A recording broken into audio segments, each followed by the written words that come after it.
This time we're going to have a quick chat about Vertigo. And what I thought I'd do today is quickly whiz through some of the types of general questions that you might get in the exam. We've got a lot to cover, so I'm going to jump straight in. Here we go. So first of all, I thought I'd quickly run through some of the key big themes that we've talked about.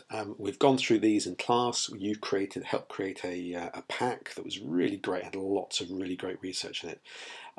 And I'm just going to quickly rush through these. Now, the reason I'm doing that is because these are questions which the exam board, they issued teaching notes and guidance about the course, about the films, and these are questions which I've lifted straight from there. So they're worth having a quick think about one more time, because they're the kind of things that they're going to be asking in the exam, particularly in the specialist section, in the specialist question.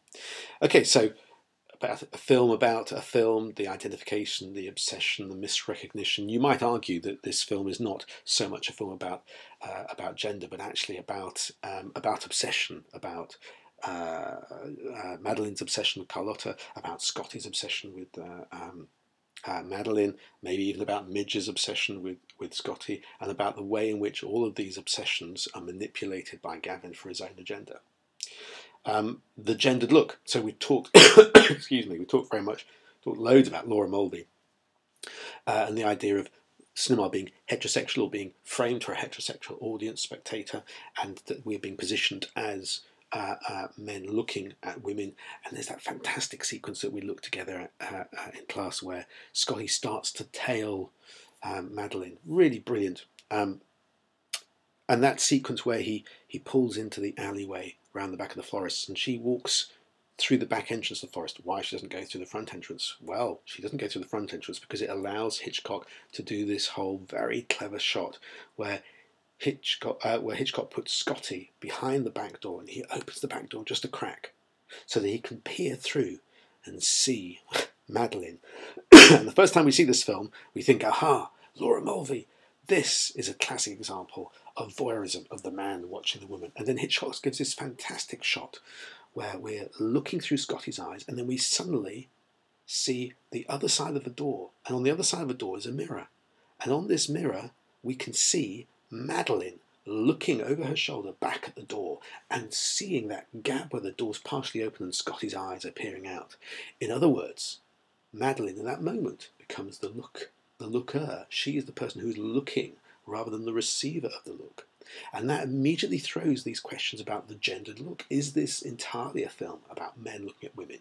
And then as we study the film in more detail, we realise that, of course, this is really a film about not just the gendered look of men looking at women, but also about women looking at men, because Madeline, aka Judy, is trying to keep Scotty interested. She's trying to make sure that he's following her. She's trying to make sure that he buys this show of her buying the Carlotta flowers so that it fits into this fantasy that she's spinning out for him. Why is she spinning this out? Because, of course, this is something that's been constructed by Gavin. So all this stuff about the gendered look, about the female object, it all becomes wrapped in multiple layers of complexity. The significance of this as a Hitchcock film.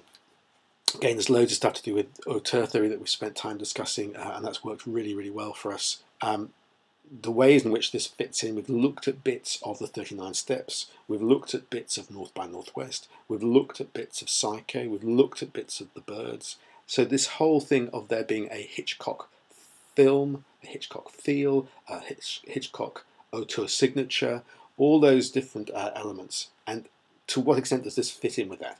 It fits in lots of ways, but also it's a different film. It's a very Hitchcock film, but it's a film which doesn't conform to all the stylistic conventions of all the other Hitchcock films and of the kind of generic conventions of thrillers. It's different from the conventional Hitchcockian thriller, and that in some ways explained by its underperformance in the box office when it was initially released.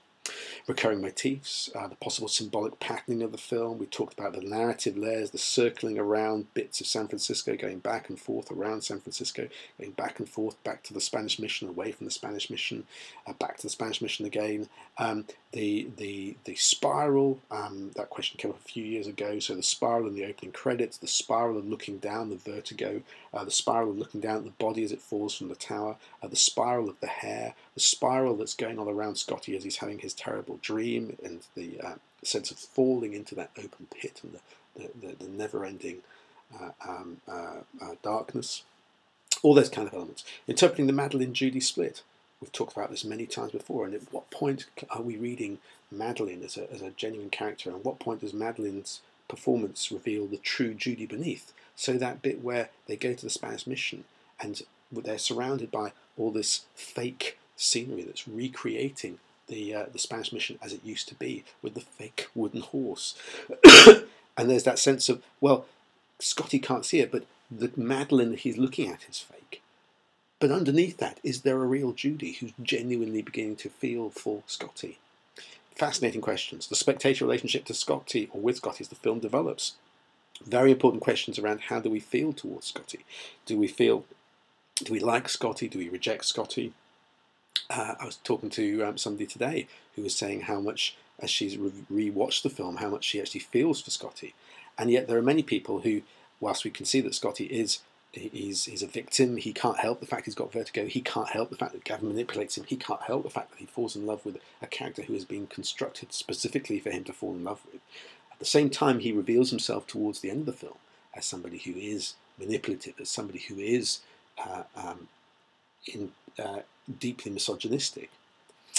And that provides us with a difficulty. The use of locations, the significance of San Francisco, the success of the film as a thriller or otherwise, yeah. Difficulties in taking the film seriously from a narrative realist perspective. So in other words, does this story really make sense? Would the characters do what they do? Is it realistic?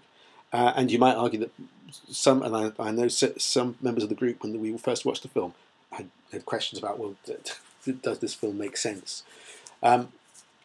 And there's a sense in which the more you watch it, the more you kind of sidestep the realist issue, because you get wrapped up in the whole enigma of the relationship between Gavin and Madeline, Judy, and Scotty. The film's canonical status, the way in which we talk about it being part of the canon, the BFI position, that it's moved its way up the BFI rankings till in 2012 it was the #1 film on the BFI rankings, and that gives it a credibility which it just doesn't have. If you look back on Moodle, you'll see it didn't have that credibility when it was first released. The LA Times referred to the plot as being overlong. So this idea that the initial reaction was that it wasn't Hitchcock's greatest work or his best film, and yet now people view it as something far more sophisticated and far more complex than those original audiences perhaps read it as. And the film's critical reception. Well, we're going to spend a bit of time talking about critical reception. There are two different types of question that you can get in the exam. You get the general questions, and then you get the specific question. And so what I thought I'd do now is quickly drill down into some of those specific elements of the generalised questions. So this is question 17 and 18 on the pack. You'll find this at the top of section C, which is the back page of the exam paper. You can't miss it. So often it asks questions about how your study of the critics has shaped your understanding of the film. And the other kind of question it asks is how your study of the frameworks has shaped your understanding of the film. Okay, so key critics you could discuss. Well, obviously Laura Mulvey, the male gaze, how Scotty is used by Hitchcock as a surrogate for himself, to allow him, us, to look at Madeline. One critic refers to Scotty as a surrogate character, and that raises questions about the active one, the male, versus the passive one, the receiver of the look, and the female. And that's very Mulvey-esque to view it that way, to suggest that it's the man who's doing the looking and it's the woman who's the receiver of the look and is the one who's being looked at and is therefore passive. Really interesting, of course, if you look back through the notes on the Marion Keane article, a closer look at scopophilia, which I've put summaries of all these points at the top of our Moodle page, so you can, if you want to have a quick glance through this stuff tomorrow before the exam on Friday, you'll hopefully find that useful. Keane argues against Mulvey, characterising her approach as the active looking, passive looked at split in terms of sexual difference and the power of the male, which is a legitimate argument, but Keane argues that that's actually far too blunt an instrument, and that the suggestion that Mulvey is too... time for a quick sip of tea, excuse me.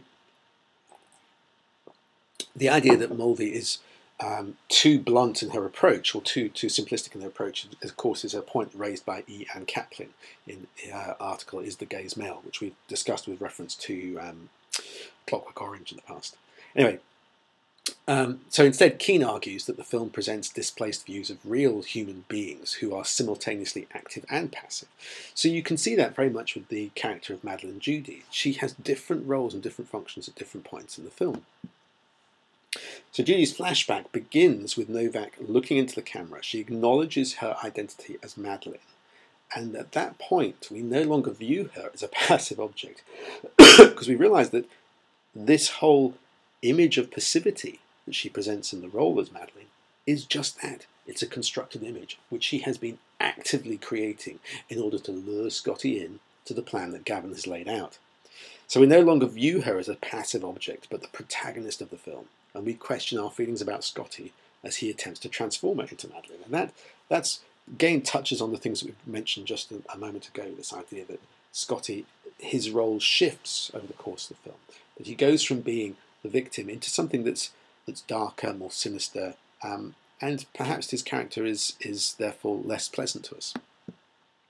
So the other kind of questions that you get in the general section tend to be the framework questions. Now, as we said with the critics back here, it often asks you how your study of the critics has shaped your understanding of the film. It often asks how your study of the frameworks has shaped your understanding of the film. And they really like to get that sense that you've gone on a bit of a journey. This is the critical study section. So they really want to believe that you had an initial response to the film when you first saw it, and that as a result of your close study of the film, your position on the film has changed. So if you're able to articulate that, I think that's really helpful. Being able to say to them, well, my first response was I thought X, but now I've studied the film more closely, I can see the film is more Y or Z or A or B or C, and can be read in these different ways. And I think some of our responses to Scotty, I think some of our responses to the Judy Madeline character really capture that. Obviously, if we're going to do a framework question, well, a lot of this material is the kind of thing you might get in the subject-specific, film-specific question as well. But the kind of things that you might talk about with a framework, well, you could talk about the auteur theory. Obviously, the auteur theory ties in with Hitchcock beautifully and was developed under Truffaut as a theory with Hitchcock as a point of reference. Remember that we said this with the French New Wave, that Truffaut, the work that he and the others with Cahiers de Cinema did with auteur theory, was to look at the work of great directors like Hitchcock, like Fritz Lang, and to say, you know what, this is what a great director does. He is like a great artist. So Hitchcock, being defined as an auteur, worked perfectly for Hitchcock. Of course, Hitchcock was also a terrible self-publicist. He was very aware that he himself was a brand. He used to have a TV show in which the logo of the TV show was a profile of him, this kind of chubby chap. And so he was very aware of himself as a brand that could be used to promote his films, and was not afraid about doing that. He loved drawing attention to himself. That all those clips of him, of Hitchcock talking about himself on television and talking about the director's art form, you can see that he loves doing those kind of things. But that does present us with some problems. Whilst it's one way of going, of course, Hitchcock has a very clear auteur signature, and we've talked about that in the past. Whilst we can see that there's a very strong sense of similarity in the visual style, the cinematography, the aesthetics between Vertigo and some of his other films of the time, like Birds and North by Northwest, yet the truth is that Hitchcock was making a film with a team around him. So a focus on the auteur approach can undermine our understanding of other factors in the making of the film, such as the range of talented people around him. Robert Burks was a cinematographer who worked on several of Hitchcock's films, including Birds. And so to focus on the auteur and to accept Hitchcock's own version of events as, oh, I'm the great genius and all these people were simply my little elves in the factory that is my making, that really ignores the fact that a film is a complex process of a range of different people and a range of different skills. And that also ignores the influence of the studio. This was a studio production. They they negotiated contracts, they held contracts, and obviously Hitchcock was a very valuable, very powerful director. but to exclusively focus on the element of auteur ignores some aspects of the wider institutional production of the film. There's also a really strong sense about this film that Hitchcock is very self-aware and that you can read this film as a film where Hitchcock is critiquing his own status as auteur, his own status as the person who constructs images of female beauty, and all that stuff about Scotty being a substitute character for Hitchcock, and of us reading Scotty's construction of the Judy character back into Madeline, the reconstruction of Judy into Madeline, as a metaphor for Hitchcock making comments about his own creation of Kim Novak into Kim Novak's character, or indeed the way he managed many of his other female stars like Tippi Hedren in Birds. There's a big element there about Vertigo which I love, which is that question of, isn't Hitchcock aware of all this? I think initially audiences didn't accept that Hitchcock was doing this in a self-referential, self-aware manner, and I think it's only as audiences have changed over the decades that they've realised that that's what Hitchcock is doing, which is why the film is now viewed as such a great film. So I think he's critiquing himself and his own position as an auteur. There's loads, and we've not got the time to go through it in huge detail now, but there's loads that could be said about gender issues, masculinity in crisis, constructive femininity. If you go back to some of the quotes that we looked at before, if I just quickly no, sorry, it's not there. Okay, if you go to the Moodle page, which is just here, and if you go to the A2 film course, at the top of the page, you'll see we've got a section on last-minute revision. And if you have a quick click on this document, then you'll see that there's more material on this issue of, I've lost my slides now, yeah, on gender issue, on constructive femininity, on the way in which Madeline is and femininity is something which can be constructed as a fantasy for male desire or male consumption. Of course, femininity is way more than that, but it's one critical view of the film. So we've done loads of work on gender issues, so I'm not going to go through much more of that now. Social, excuse me, another quick sip of tea, hang on a second. Social, cultural, political framework. So we've done a lot of stuff around psychoanalytic theories about Scotty's need to save the woman to save himself, Lacan and men's need to define themselves through women. You could also fling in here Marxist readings of the film, a pro-capitalist agenda. Do you remember we talked about the way in which Judy represents perhaps the working class girl next door, and she's not desirable to Scotty. Scotty wants the upper middle class Madeline. He wants the beautiful woman in the beautiful expensive suit. That's what he wants. He desires the upper middle class. He gets along with the middle class Midge.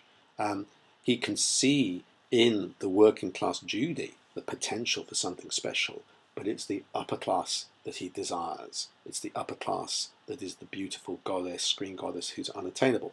Now, some people have read this as a if you take a Marxist reading and suggested that there's an inherent pro-capitalist agenda at work in this film, and that's a perfectly legitimate approach to take, although you might want to critique that yourselves and ask questions of that. You could also, of course, use the star framework and stars and star theory. We've talked about this before. Jimmy Stewart playing against type, raising questions about, again, self-awareness and the way in which he's challenging his own screen persona. And Kim Novak as well is a constructed star being deconstructed on screen. The studio treated her badly, referred to her as that fat Polak. And there's something really interesting about how Kim Novak's persona on screen combines two entirely different versions. So we have Madeline, who's the unattainable screen goddess of beauty and cool and distance. She's a distant star, and she's something desirable but unattainable. And then we have Kim Novak presenting us with Judy, the attainable girl next door, the ordinary girl next door, who then gets remade into this screen goddess. And that raises questions about Kim Novak's persona and star theory, but also raises questions about the way in which stars are a commodity that studios can make. In other words, Hitchcock and a studio can take a girl like Judy, who's just a girl who works in the shops and who's just an ordinary working class girl, and they can transform her into the desirable unattainable goddess of beauty that is Madeline. And that raises really interesting questions about where does the power lie, how much of this is a film about power and the power relationships in cinema, as well as the power relationships in wider society. Okay, bit of a run through. I hope you found that really helpful. There's extra stuff on Moodle. You're more than welcome to get in contact with me, and good luck. Good luck for Friday.